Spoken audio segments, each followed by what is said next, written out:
Hi everybody, this is Aruma Chaturvedi और geography educator on दृष्टि school. तो आज मैं लेकर आ गई हूँ आपकी बुक 2 का second last chapter which is international trade. So without any further ado, let's start with the chapter and quickly wrap the book 2। शुरू करते हैं हम इंटरनेशनल ट्रेड के पहले टॉपिक से which is what is international trade. International trade होता क्या है? जब हम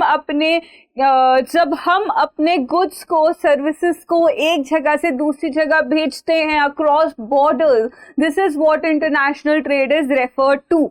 Result of specialization in production, no country can produce all goods it needs। कोई भी कंट्री 100% सस्टेनेबल नहीं हो सकती, सेल्फ सस्टेनेबल नहीं हो सकती, उसको बाहर से सामान की रिक्वायरमेंट होगी ही होगी। हो सकता है इंडिया में चाय पत्ती उग रही हो सकता है यूएसए में चाय पत्ती नहीं उग रही हो सकता है इंडिया में गोल्ड हो और कहीं और गोल्ड नहीं हो। जैसे इंडिया में बहुत सारी चीजें हैं, फिर हमारे पास क्रूड ऑयल नहीं है, बहुत ज्यादा, इतना नहीं है कि हम पूरे कंट्री को दे सकें, डिमांड कंप्लीट कर सके, तो हमें क्या करना पड़ता है? बाहर से लेकर आना पड़ता है।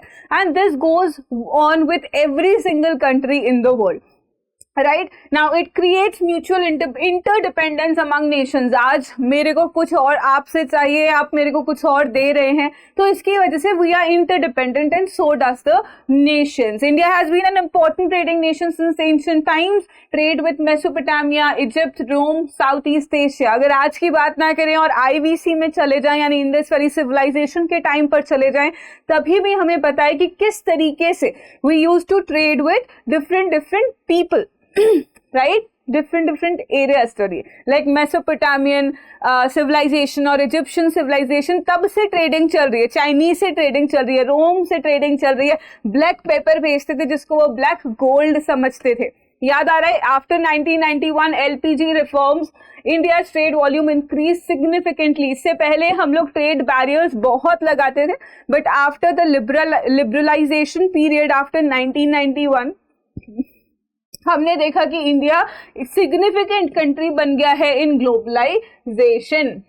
Next slide is international trade. Differences in national resources is mineral wealth, climate, soil and labour. हो सकता है अब जैसे इंडिया में चीप लेबर मिल रही है पर एफिशिएंट लेबर मिल रही है, वहीं पर अगर मैं यूएसए की लेबर की बात करूं, अगर एफिशिएंट है तो वो चीप नहीं है, उसको बहुत ज्यादा वेजेस देने पड़ेंगे। तो लोग क्या प्रेफर करते हैं कि इंडिया से वो लेबर को यूज करें, स्किल्ड लोगों को यूज करें, राइट। मिनरल वेल्थ इंडिया के पास में हो सकता है गोल्ड ज्यादा हो, पर डायमंड तो नहीं होगा, तो डायमंड कहीं और से मंगाना पड़ेगा।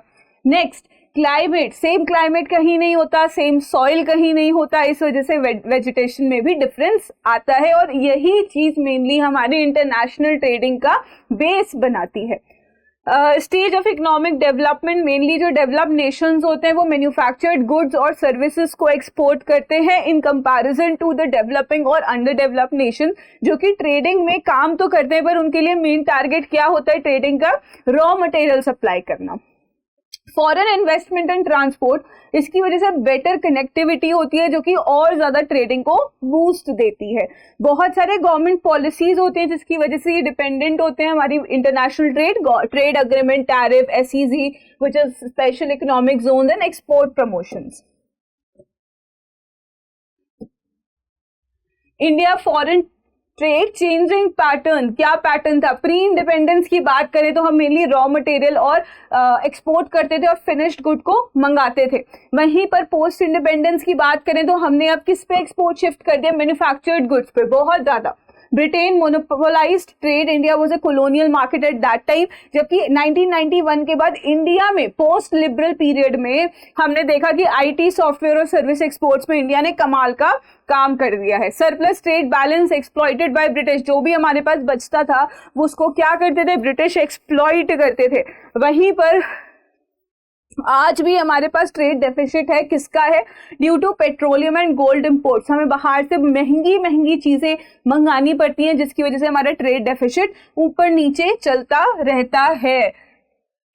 कॉम्पोजिशन ऑफ एक्सपोर्ट, सबसे बड़ा शेयर ऑफ एक्सपोर्ट आता है पेट्रोलियम प्रोडक्ट से, पेट्रोलियम से नहीं, पेट्रोलियम प्रोडक्ट से।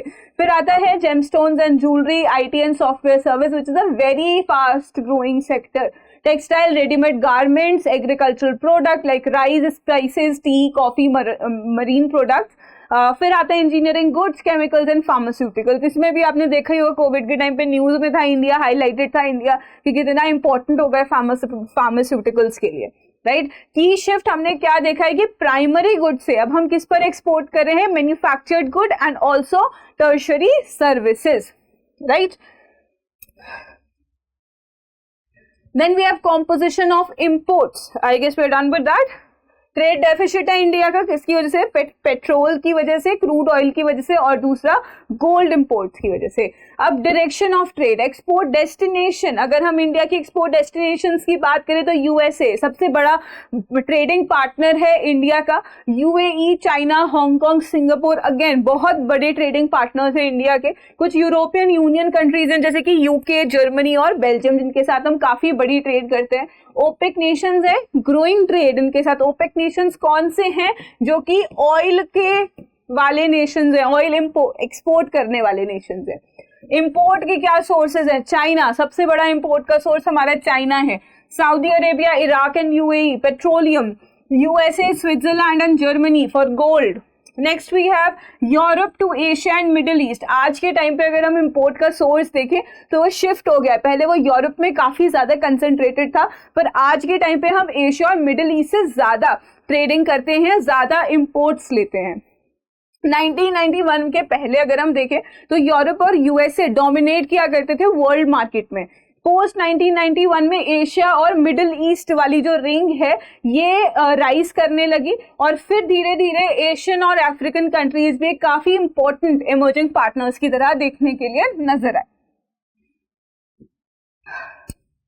इंडिया के कुछ 13 सी पोर्ट हैं जो मेजर पोर्ट्स हैं, और करीब 200 माइनर पोर्ट्स या इंटरमीडिएट पोर्ट्स हैं। 95% trade by volume sea ports के थ्रू ही होती है। क्यों? क्योंकि ज्यादा बल्कि गुड्स जा सकते हैं चीपेस्ट वे पॉसिबल।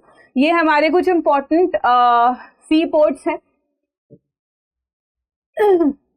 मेजर सी पोर्ट जैसे मुंबई सी पोर्ट सबसे इंपॉर्टेंट है, सबसे बड़ा है, एक नेचुरल हार्बर की तरह यूज किया जाता है। ये तब बनाया गया था जब ब्रिटिशर्स इंडिया में थे, उन्होंने इस पोर्ट को डेवलप किया। कंडला यानी कि दीनदयाल गुजरात का एयरपोर्ट है। गल्फ ऑफ कच्छ में नजर आता है, पेट्रोलियम मेनली ये हैंडल करता है, और फ्री ट्रेड जोन के अंदर भी आता है। Marmugao which is in Goa, mainly iron ore exports के लिए यूज किया जाता है। कोची ये वेम्बनाड लेक का एक लगून का पोर्ट है, और रिफाइनरी प्रोडक्ट्स को ये मेनली डील करता है। चेन्नई आर्टिफिशियल हार्बर है, मतलब इंसानों ने, हम लोगों ने बनाया है।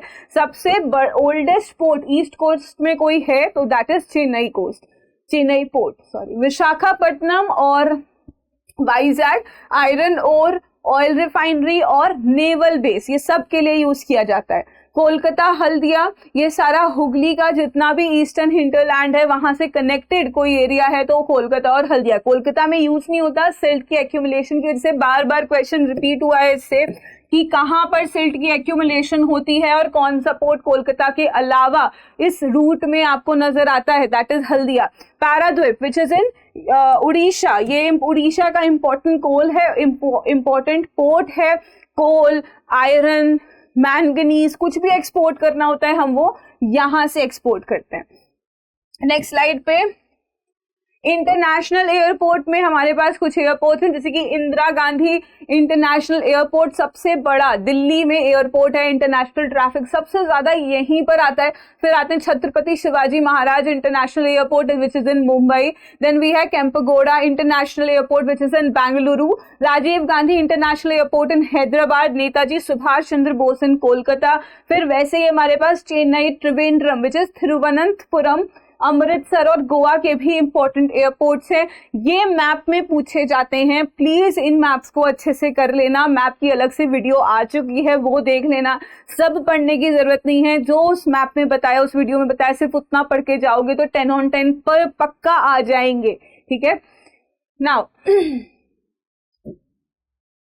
ट्रेड बैलेंस इन की टर्म। अब बैलेंस ऑफ ट्रेड हमने ऑलरेडी देख लिया। ये होता है हमारा difference between export and import. Export हमेशा ज्यादा होना चाहिए, इंपोर्ट कम होना चाहिए, तभी हम ट्रेड में ऊपर जा सकते हैं, नहीं तो ट्रेड डेफिसिट में आएंगे, जैसे कि इंडिया अभी है। फेवरेबल सरप्लस जहाँ पे एक्सपोर्ट ज्यादा होते हैं, अनफेवरेबल जिसको हम कहते हैं डेफिसिट जिसमें इंपोर्ट ज्यादा होते हैं। फिर आता है फ्री ट्रेड जोन, यानी कि वो एरिया जहाँ पे कस्टम्स रिलैक्स्ड होते हैं, आपको ट्रेड ड्यूटीज पे नहीं करनी पड़ती, ये जैसे कंडला एयरपोर्ट हमने फ्री ट्रेड जोन पढ़ा था ना। फिर आता है SEZ special economic zone, zone for boosting export with tax benefit, ठीक है।